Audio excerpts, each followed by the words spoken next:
प्रिय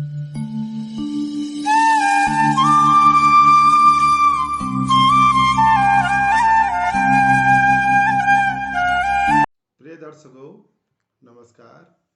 एक बार फिर आपका बद्री केदार एस्ट्रोलॉजी चैनल में स्वागत है। आज के वीडियो में हम आपको बताने जा रहे हैं कि कुंडली में बनने वाले काल सर्प योग से क्या प्रभाव आपके जीवन पर पड़ता है। कुंडली में 12 प्रकार के काल सर्प योग बनते हैं, लेकिन आज के वीडियो में हम आपको 3 प्रकार के काल सर्प योगों से अवगत कराएंगे।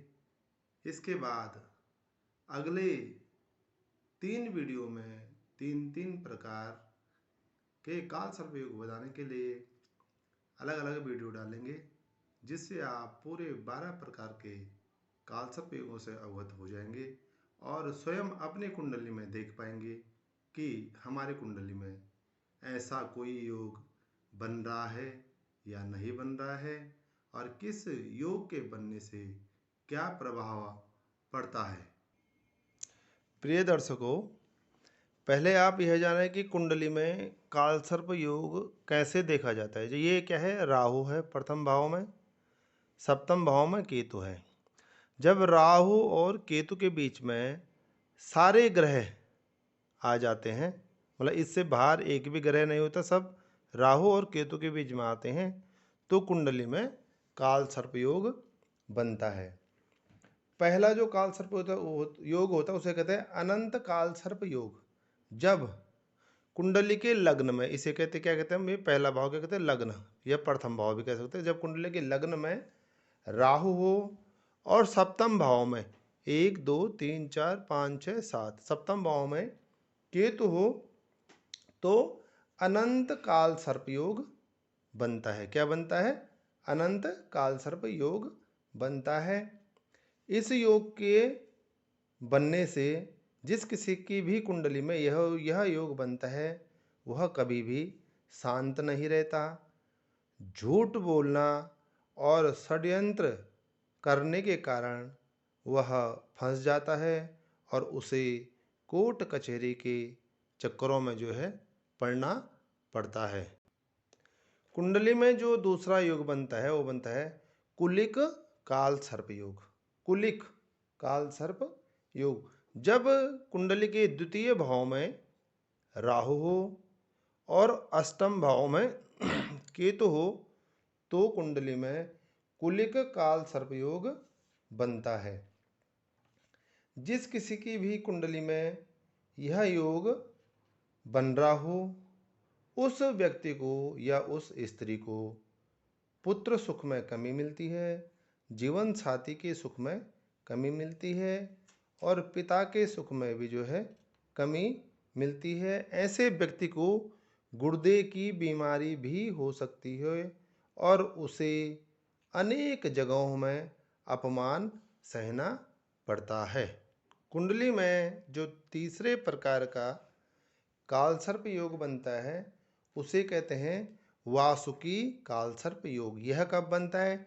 जब कुंडली के तृतीय भाव में राहु हो। 1 2 3, एक यहाँ से गिनना है, लग्न से 1 2 3।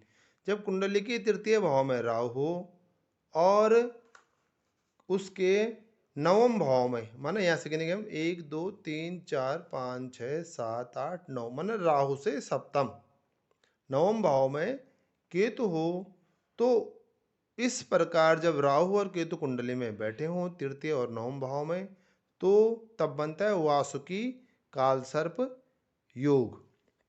जिस किसी की भी कुंडली में यह योग बनता है, जिस किसी भी की भी कुंडली में यह योग बनता है, उस मतलब जो भी है, स्त्री है या पुरुष है या बालक है या बालिका है, ऐसे योग बनने से उसके पराक्रम में कमी आती है, भाग्य साथ नहीं देता है और नौकरी में भी अनेक प्रकार के कष्ट उठाने पड़ते हैं।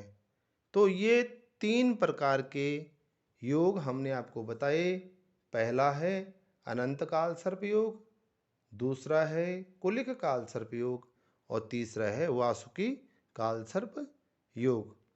इनका जो उपाय है, इसके उपाय के लिए राहु के उपाय के लिए क्या किया जाता है कि श्रावण माह की नाग पंचमी को चांदी के नाग नागिन के जोड़े बनाकर पूरे विधि विधान से पूजा करके भगवान शिव को अर्पित किए जाते हैं।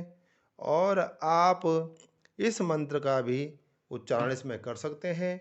ओम नवकुलाय विद्महे विषदंताय धीमहि तन्नो सर्पः प्रचोदयात्।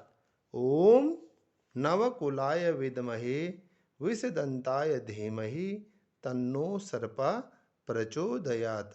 यदि आप इस मंत्र का जाप करते रहेंगे तो आपकी कुंडली में इस काल सर्प योग का प्रभाव कुछ हद तक कम हो जाएगा और आपके जो काम हैं वह धीरे धीरे बनने लग जाएंगे। अगले वीडियो में हम आपको अगले 3 काल सर्प योगों के बारे में बताएंगे कि उसमें चौथा काल सर्प योग क्या बनता है, 5वां काल सर्प योग कौन सा बनता है और छठा काल सर्प योग कौन बनता है। यह जो है आप अगले वीडियो को देखने के लिए इस चैनल को सब्सक्राइब कीजिए, बेल आइकन दबाइए ताकि अगला वीडियो आपके पास आसानी से पहुंच जाए। धन्यवाद।